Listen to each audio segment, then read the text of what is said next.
very strange when people call me and like they want those little nuggets of wisdom, and I'm like, I don't know what to tell you. Like, I'm glad you called because I think your situation is hilarious.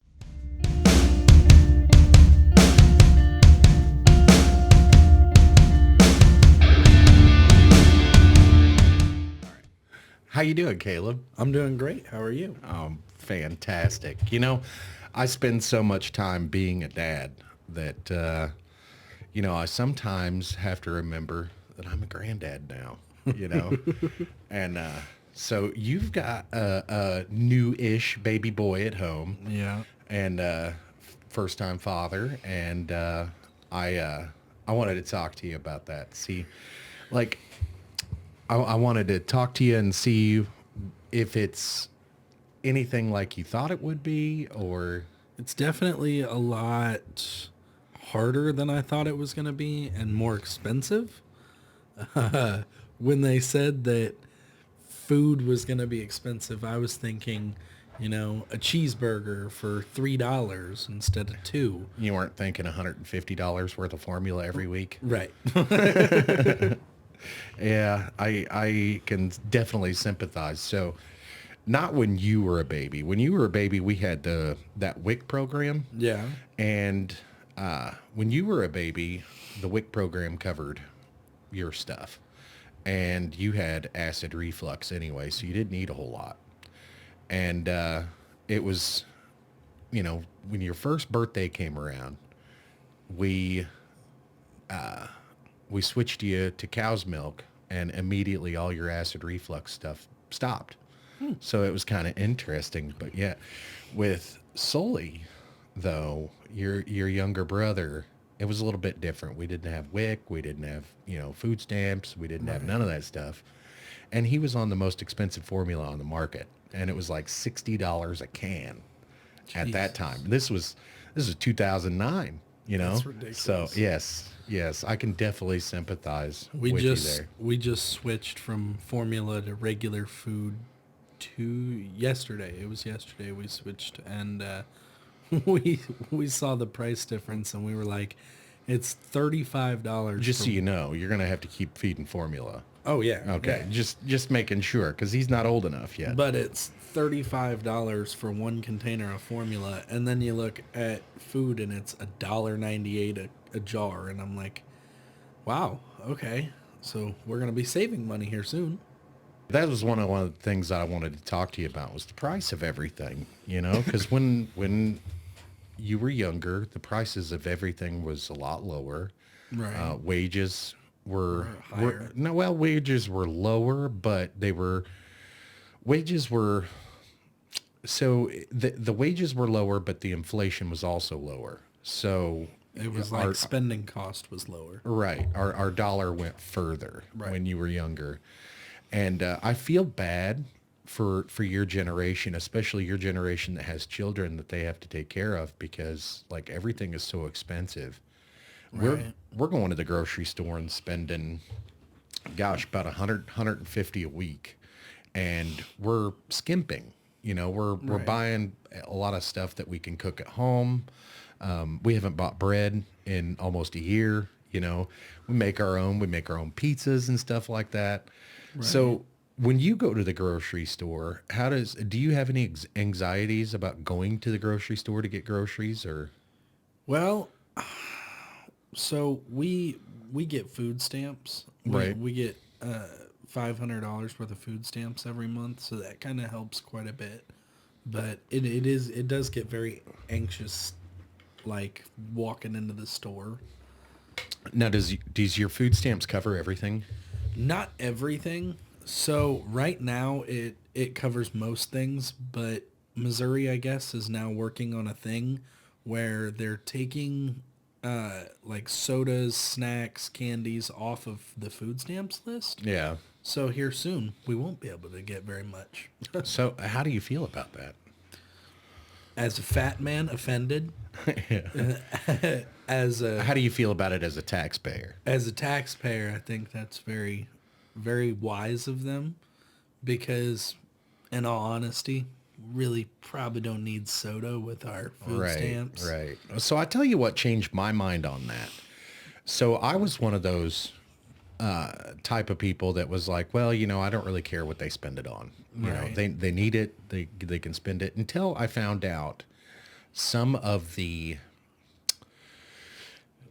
like, 25% of all food stamps or SNAP benefits are spent on sodas and candies. Oh yeah, because they make it to where places you can just walk into, like Casey's, Right. where you can just buy a box of cookies and a 2 liter of soda for like $15 and use your food stamps for it. The fact that you said a 2 liter of soda and a box of cookies for $15, that's wild. That is Yeah. wild to me, because in my head I'm still thinking, 2 liter of soda, a box of cookies, that's $5. No, it's like You know. $10 for the box of cookies. Right. That's wild. It's wild to me.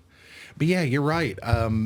It really, so it really struck a nerve with me though when they first started talking about lowering these things or taking them away Right. completely. It really bothered me in the sense that, like, a lot of people I know are on SNAP benefits, not for any fault of their own, Right. but because they just don't meet that.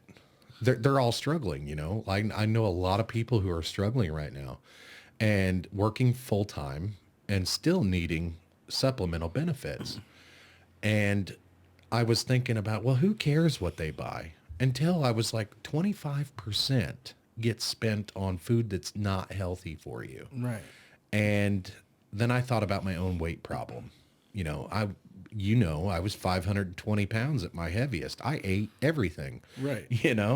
and for me, thinking about, like, if they can't make healthy choices when given the opportunity, maybe they shouldn't have the opportunity. I don't know.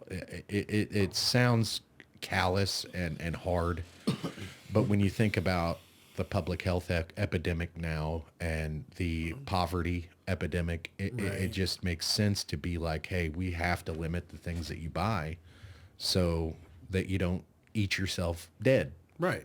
So it's to help. It's a hand up, not a handout. It's supposed to be a hand up. You're supposed to only be able to use, or you're supposed to only use SNAP benefits and things like that when you need them, or Right. if you need them. And like working at Casey's, I see a lot of people come in and use their food stamps, and I'll see people go up on the shelf and fill up the whole countertop with just candy and drinks. And it's just like a bunch of little teenagers that The come first in. thing that pops into my mind is it's so much cheaper at the store, Right. at the grocery store. But and from where I work, the grocery store's 10 feet. Yeah. But people come into there and they'll just fill up the counter, and it'll be like $20-$30 by the time I'm done scanning. Right. And they'll just swipe their EBT card. Yeah. So, I mean, you've got a good handle on what the current financial situation is for kids your age. I mean, it's hard to find a job that Yes. pays more than, minimum wage.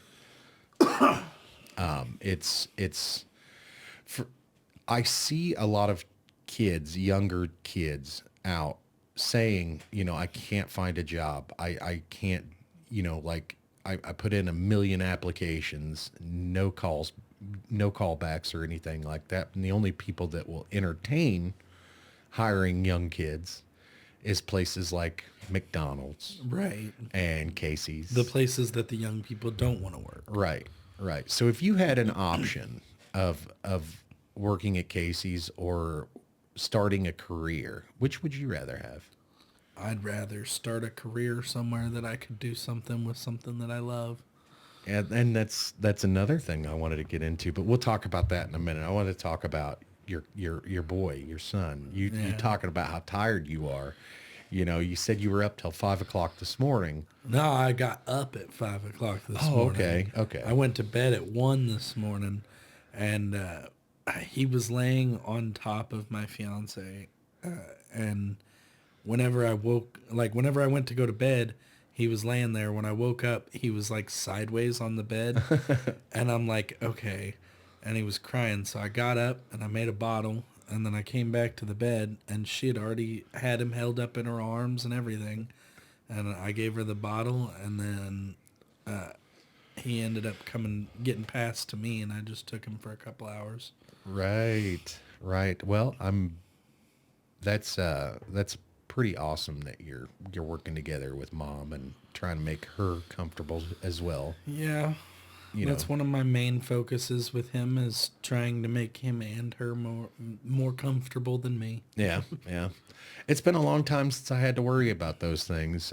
6 years. Yeah. You know, your youngest brother is 6 now, and so it's been 6 years. My first baby was 2003, but we didn't really have a relationship.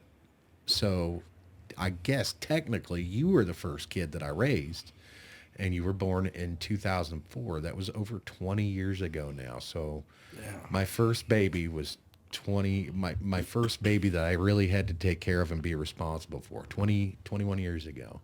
Wow. It's nuts that to think about the time separation and how much things have changed. Right. Like, how are you, Justin? Like, what was it like bringing the baby home for you?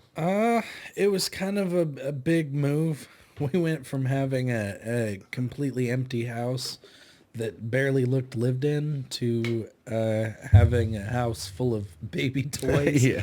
and baby chairs. Oh, it happens quick, don't it? It does so quick. And like as soon as we got home from the hospital for the first week, it was having people come over to see the baby. And now it's kind of like nobody comes to see the baby anymore. Right, right. You get used to that too. The thing about having kids is, that first couple weeks, bringing them home from the hospital, you don't mind the visitors, right? Right. But it does become overwhelming. At least it did for me. Having everybody drop by, especially people that you wouldn't ordinarily see Right. otherwise, unless something, somebody died or somebody was born or something. It's always weird to me that dynamic because like these people didn't care about me, a couple weeks ago. Why are they here? Oh, it's a baby. And Right. and then a couple weeks later, you don't see like, I wanted to talk to you about, having a baby and being a dad because like you are a mess and I know that. Yeah, it's been wild. It's been one of my favorite things to do so far, though. I'm glad. I'm super glad that you are enjoying being a dad and it only gets better. It really does. And he gets bigger every day, and it's like it's watching a miracle grow. Okay, so you don't want to wish for the time to speed up, right? No, I want it to stop. Right, right. But trust me, once they get out of the diapers, It'll just fly by. it does. It does. It really does. But it's also a lot more fun. Right. So babies are active all the time. But when they're as small as, your son is 2 months old now, I think. Right.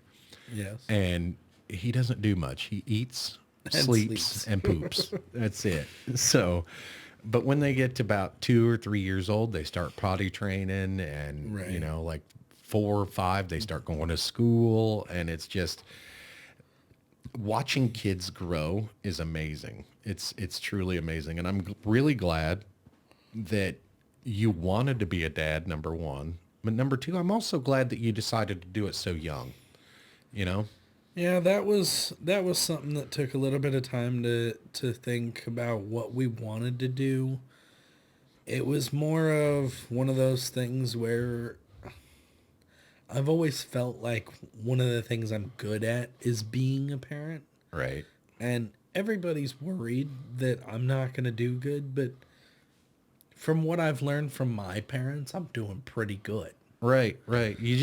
So I've said this on the podcast many times before, but when you leave the hospital with your new baby, there's no handbook. Right. They just hand you the baby and say, here, try not to kill it. I didn't even know how to put our car seat in when we left the We didn't either. hospital. When your younger brother Sully was born in 2009, we took his car seat and we put it in the car and we couldn't get it tight. And the nurses were helping us. They couldn't get it tight.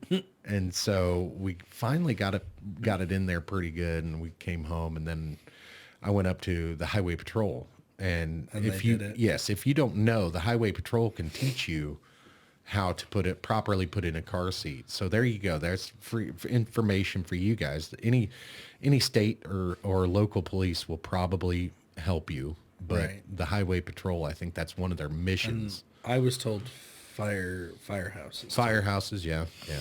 Anywho, yeah. So firehouses, they'll help out with that stuff. Firehouses also provide like smoke detectors and stuff like that if you don't have the money to do that. Like I wanted to bring you in here and kind of, I wanted to put it on the podcast because that way I don't have to have individual conversations with everybody. You know, they could just listen to the podcast and be like, you know, I don't know how to be a grandpa. I barely know how to be a dad. So I don't think there's instructions on how to be a grandpa. exactly. So when I was younger, you know, I remember a lot of other families having their grandparents around and you go, you know, end up at the grandparents for babysitting and Right. they were always around their grandparents. Well, my experience was different and there was way too many of us little kids for from my grandparents to have us all the time. Right. So they would take us individually. And it seemed like I got a lot less attention than everybody else did, but I thought that was normal. And so as a young person being a grandfather, I'm 40 now. It's very weird to me because I'm a young guy. You know, Right. I'm only 40 but I have a lot of life to live still, and I'm very busy, very Right. busy all the time, especially during the school year. Now, during the summer, I'm home with the kids. Right. It is what it is. I do have time during the summer, but During the school year, it's kind of just busy. right. From sun up to sundown, it's usually nonstop during the school year, Monday through Friday. On Saturday and Sundays, that's when I like to take my time to relax and be a dad, be a grandpa. break. But I've been a grandpa for a little over a year now, and your nephew was my first grandson, so I was like wanting to be that grandpa that everybody talks about. Oh, you know, Peepaw. Right. That's what my name is, Peepaw. And I wanted to be a good example for you kids. And I also wanted to be here so I can help babysit and Right. help take care of the little ones while mom and dad were either at work or a date or something like that. But man, life is so freaking busy. It is. We really haven't even had time to go on a date. We've well- been so busy. We've just been. It's either I'm at work or she's at work or one of us is sleeping. Yeah. So I mean, it is a little bit different for.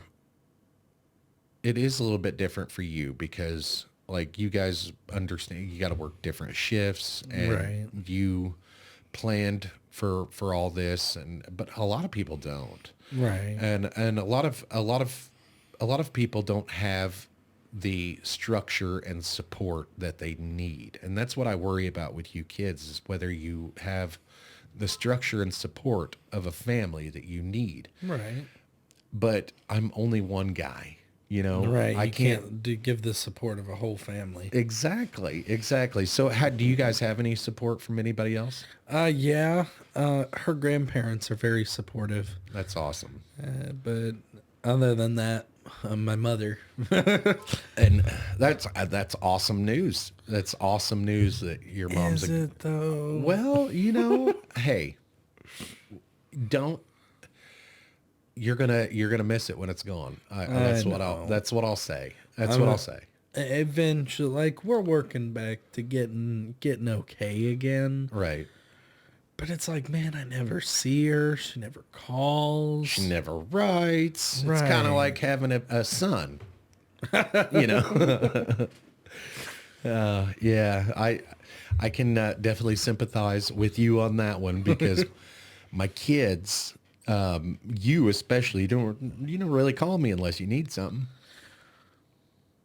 Out of sight, out of mind. I Yeah. get busy. Yeah, I get it. I get busy. I get I get distracted. And when I'm at home, usually I'm not thinking about anything other than what's on TV and what my baby's doing. Nobody thinks about it like that. So I find that the people that complain most about not having a support structure, Right. they don't reach out. They Right. don't. Oftentimes, a lot of people don't have a structure, like a support structure. Like they've got family that passed away, or they don't have any family at all. Right. So that is a thing. But for me, I don't want to be a bother. I don't want to call you all the time just because I'm bored. I don't want to Exactly. I don't want to be like, and when I do think of you, it's while I'm driving down the road and I see something that makes me think of you, or I hear a song or something and it makes me think of you.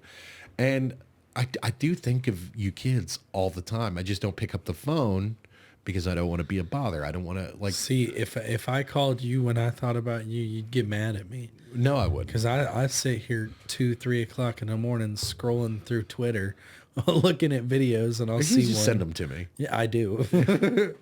I don't check my Twitter inbox. So Oh no, I send them via messages. yeah. I don't like using the Twitter inbox. It looks weird. I've never used it. Well, X is it's got a totally, I don't know how to explain it. It's not a very friendly user face for me. And, it's got a different feel now that it's not Twitter. Right. And speaking of feel, it's very right wing, but Right. it is what it is. And all the other social media platforms are as left as you can get. So That's why I'm not on any of them except for Twitter. it sucks. All the social media, even Twitter, it just sucks. Like, Right. and it, like you spend 5 minutes on, like, that's all the longest I can spend on social I media. get bored. Not only do I get bored, but I start getting angry. Right, because you're looking at all the, like, And it's there's so much stupid stuff going on. Like, I saw this video the other day of these parents trying to sue this guy because a couple teens tried to break into his house with a gun. wow. They shot at the guy, so he shot back and killed them all. Right. And the parents are now trying to sue the guy for Oh yeah, that's killing been going on for years. That type of stuff. It's like out in California, if somebody robs your house and they get hurt, they can sue you. Well, yeah, but if it's in self-defense, they lost because it was Yeah. in self-defense. But if it's in self-defense, it should be allowed. Yeah. That's kind of interesting, but that's one reason why I don't pick up the phone and I don't reach out is because I don't know. I feel weird about it. You Me know, too. I feel like, man, you just moved out in 2023. You know, Yeah. I don't want to be up your ass all the time. And like, it seems like every time I talk to you you give me enough reason to give you a lecture, and it's very hard for me not to like this morning. Usually, yeah. For this morning, like, you were late getting here this morning. Like, Yeah. and there's a reason why I wanted you to come here at 8:30, and we're kind of transitioning into what you want to do for a career. This is like my little segue. Right. This morning, you were late getting here, and there's a very specific reason why I wanted you to be here at 8:30 instead of 8 o'clock. What's that? My tent lights come on at 8:30. Oh, And so cannabis has like light cycles, and you can't mess with them in the dark cycle. And while the tent does block out 99% of light, there is that, 1% of light that Right. could get through, and it's not good for it in the dark cycle. So I was like, I wanted you come over at 8:30 so that we could have the studio lights on right. while the grow tent's running. But I didn't even think about that. But when you texted me that it was at 8:30, yeah. I actually had like alarms set for 8 o'clock. Yeah. And then I moved the alarms forward, and that's what caught me was the alarms that I moved forward. Right. So I was thinking about texting you at like 8:30. Hey, it's a good thing this isn't a job interview, but I thought better of it. I wanted to talk to you about a little bit about that, because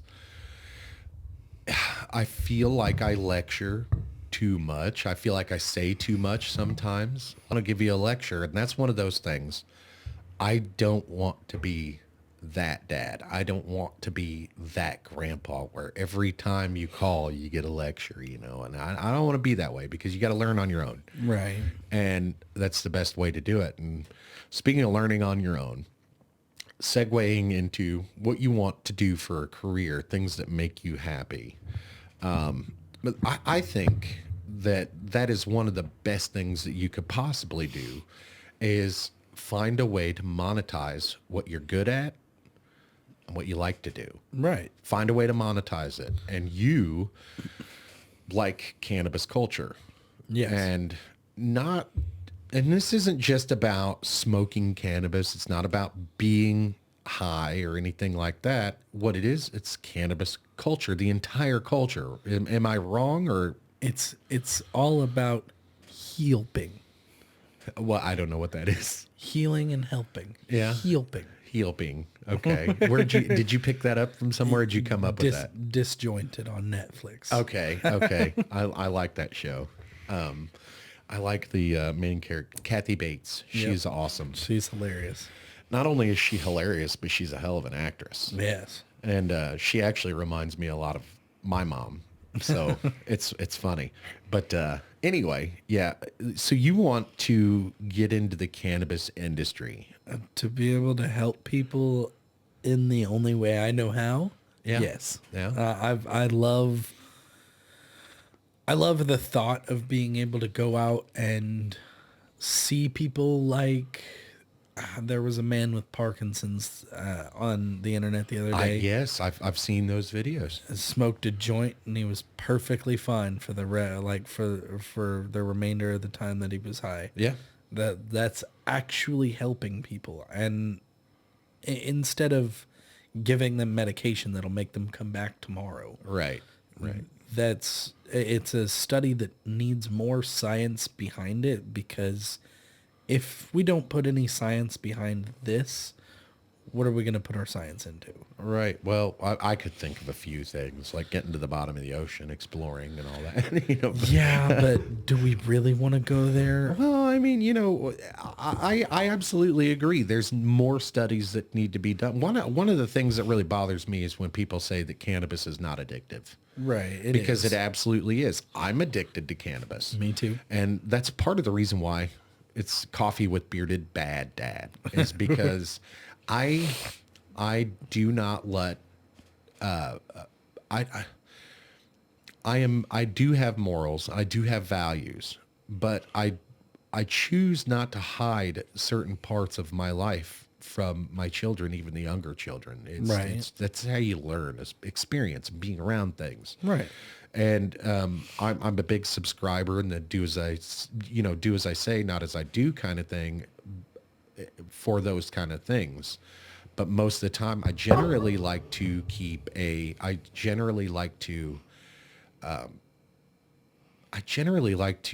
things like to where I am modeling the behavior I want to see, if that makes sense. You be the change that you want to see, kind of thing. Right. Learning, showing by example and stuff like that. That's really how I like with you kids. Like, if you grow up to be just like me, it is what it is. You guys are your own individual people. And if that's the way you choose to go, that's great, whatever. But I want you to also experience things in your own way and deal with those things in your own way while not hindering my fun. Yeah. And being a parent doesn't have to be boring. It doesn't have to be but for the first little while it does. It does have to be boring. I've felt the boring. Really? Why do you say that? It's just being home a lot. Being home, not being able to, like, once I get home from work, I sit down on the couch, and then if I want to go anywhere else, it's a 30-minute timer to get ready. Right. Just getting the baby ready, getting the bottles Do you help with made. that? Do you help getting them? Okay. I change the baby. I never did. I changed his outfit. I caught him in this little ribbit outfit the other day. It was so cute. It was like a little moo but button up. It was cute. You're telling me about that. And then I'll get so we have this little container that has 3 sections in it where we can put formula in it. Yeah. So I'll fill that up. I'll fill the bottle up. I'll put him in the car seat. I'll roll the car seat out to the car, and by then it's been a half hour since I wanted to leave. That's funny.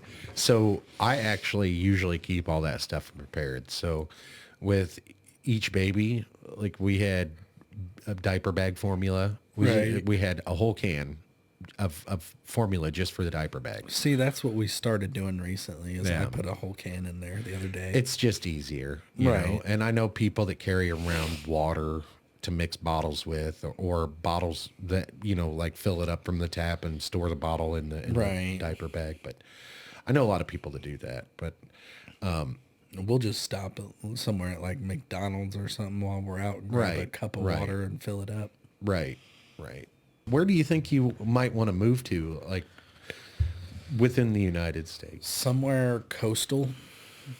So do you want to leave the country or would you like to stay here in the United States? No, I absolutely want to stay here. There ain't nothing for me anywhere else. So if you had your choice of like California or Florida, which one would you choose? Ooh. Keep in mind it's hotter in Florida. Yeah, but actually I say that, but the hottest place on earth is in California. I don't know. That's a tough choice because whereas I love the heat and the tourist attractions in Florida, I just love the people and the scene of California. California is so cool, isn't it? It is. It's so beautiful. So I tell people that a lot. Like, I love California. Not a big fan of California's politics, but that's neither here nor there. Oh, I can't wait to go back one day. Exactly. When I tell people that, especially like the right-leaning people of my friends or whatever, they're like, why would you ever want to do that? And I'm like, because it's beautiful there. Right. Like, have you ever been to the pier? Right. Have you ever been to San Francisco? Like, ignore the piss smell. You know, ignore the homeless laying everywhere. Hey, we found out why. Ain't a bathroom in San Francisco. No, okay, so miles. you found out why the bathrooms were all closed. That's the thing. So they stopped letting people use the public restrooms because of that mess, not because. Yeah. And that mess didn't come along because they closed the bathrooms. They closed the bathrooms because of that mess. Like we could not find a place to take a piss in San Francisco. And I've had we stopped at here. McDonald's and they had the restaurant or the restrooms closed. Right, and like I've gone places here where it's like, no, we don't have a public bathroom, but then like if you ask hard enough, they'll be like, fine, and they'll let you go. But like this place, it was like, no matter how much you asked, you just were not getting into that bathroom. So one of the reasons why San Francisco it might smell like piss is because like at this gas station that we went to, we went driving around for like 20 minutes looking for a public bathroom, couldn't find one. And so I went into this gas station and they didn't have a public restroom. I was just pissed on their building right in front of everybody. And then I hauled ass out of their parking lot, but it infuriated me that like I'm a tourist, you know, I'm paying a lot of money to be here and I cannot find a place to take a piss and like, but you want me to come visit, Right. You know, you want my money to boost San Francisco's tourism. Right, and that trip was expensive too. Yes, it was. It was expensive. Like though, I think the most expensive part of it was actually getting there. But yeah, the plane tickets. It was everything was expensive. Oh yeah, the food was expensive. The drink was expensive. The rental car was expensive. I'll tell you what though, we stayed in an Airbnb that was somebody else's apartment, so we had like a shared space. That was kind of weird but cool because it was neat. We just bumped into them in the middle of the night in the kitchen. Yeah, it was neat. Fun. It was very neat. Very fun. Very fun. But even that was $120 a night. Right. You know, and the cheapest hotel or motel was like Motel 6. Right. It was like $150, $170 a night. So It's ridiculous. but you pay all that money and then you get out there and you can't take a piss in public. Like, Right. it's wild. So that's why San Francisco smells like piss, is because, like people die in their bathrooms and then they're like, oh, we don't want that. So Right. anyway, but yeah, so somewhere coastal, California, cannabis is legal, and there's Yeah. a huge cannabis culture in There is. California. There absolutely is. And I would be really excited if that's what you decided to do. And like I hope you have enough sense to you to know that if you wait until you can afford it, you'll never go. Yeah, I'm just... Because not even Californians can afford to live in California. I'm planning on a trip. I was pretty sure we talked about 2026. Yeah, I think we did. I can't remember all the conversations, but yeah, I think we did. I can't remember if we had talked about going to California or somewhere else. We talked about a lot.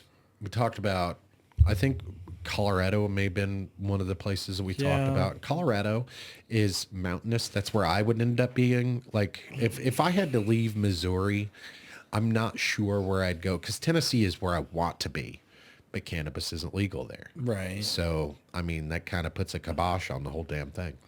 Well, and Colorado is just cold. No. Yeah. No, sir. Yeah. Most of Colorado is hot. No, I mean like not cold, The but only like, place in Colorado that's cold is the mountains, and that's only during wintertime. really. Yeah. So Western Colorado is all rocks. I mean, it's all, you could think of a desert. Right. I had no idea. Yeah. Colorado is a very warm state. So I mean, Colorado is next on hey, the list. hey, whatever flips your boat, I guess. But, there are places in California that aren't as expensive to live. Right. But then you got to deal with like the same thing as like rural areas. Right. Where are you going to go? Like, are you going to open up your cannabis store in the desert where nobody goes? No, I'm gonna cut down a couple redwoods. No, And I'm you just can't gonna do that. I'm gonna build a pot Just shop. so you know, those are protected species. Oh, I know. But I'm gonna build a pot shop out of redwood trees in the middle of the redwood forest. Now that's completely different. I think that's legal. I think you can buy redwood. really I think so. I think they grow it. I think they grow it for people to use. cool. I'm not positive on that. I'm sure if somebody's going to fact check, like I've been fact checked a lot. Well, then I guess I'm gonna go into the middle of the redwood forest and build me a pot shop out of redwood. That'd be cool. Right. That'd be cool. Not legal, but it'd be cool. Wait, why not legal? It's in the middle of the redwood forest. So? That's nationally protected land. Oh yeah, so it'd have to be reclassified to do all that. Right. Yeah. Right. Well, not only reclassified, but it's public land. You can't put a business on public land Really? without permitting and all that stuff. Yeah. Yeah. No So kidding. you can't build anything out there. I'm learning all kinds of things. Well, it is what it is. But Right. that's very awesome. Like you're not scared. No, Like, I'm you like kind of excited about. yes, Yeah. I'm very excited. I'm very excited and ecstatic. I'm scared. I'm scared to move. Oh, I've lived here my entire life, and you've lived here your entire life. Like, but you're 20 years younger than me. I'd rather be somewhere where I'm happy and not somewhere where every day I have to wake up trying to convince myself that I'm happy. Man, there's a lot of wisdom right there. There's a lot of wisdom, and as you were saying that, I heard a song in my head. When I wake up, I forget the name of that song, but anyway, it's very wise. It's very wise because I'm very, I wouldn't say scared. I would say nervous to. Yeah. I'm nervous to leave. To restart everything. Yeah. And with no friends, no Well, no I don't family. have any fucking friends here either. Well, there's like you won't have any family. You won't know anybody. Well, so that's the thing, though, right? I mean, I've been very independent my entire life. So the family being, like I'd be, In Tennessee, I'd be closer to some family, but I'd be farther away from, but it's only like a 9-hour drive from here to Nashville. Right. So it's not very far. And anywhere else that I could, like Colorado, it's just, like a 12-hour drive. It's fine. We can do that. Right. But what I'm nervous about is like jobs and opportunity and stuff like that. But I'm starting to get over that because you kind of create your own opportunities no matter where you go. Right. So, I mean, one of the reasons why I would leave here is for opportunity. And I don't see myself personally growing here. Right. I see me outgrowing here. I see me having to leave Right. to And grow. that's what I told myself a long time ago. At a certain point, there's nothing you can do anymore. Like once you've done everything in town, like once you've hit every bar, once Right. you've gone to every restaurant, there's just a limited amount of things here that you can do. Whereas anywhere else, it's gonna be the same thing but bigger. So would you be like the type of person that doesn't stay in one spot for very long, or are you wanting to go someplace to put down roots? Yeah, I want to go somewhere, put down roots, and then from those roots, go and attach limbs. Go other places. Hell yeah. Hell yeah. So, this father-son conversation, I mean, it's been great. It has. It's sometimes I think we got to do these things because like I said, I spend way too much time being a dad. Right. And sometimes like it's become my identity Right. as being a dad. People ask me for advice a lot that I'm like, I don't fucking know. I'm just winging this shit. Like, Right, I don't have right. any clue what I'm doing. That's exactly what I say too. just going along.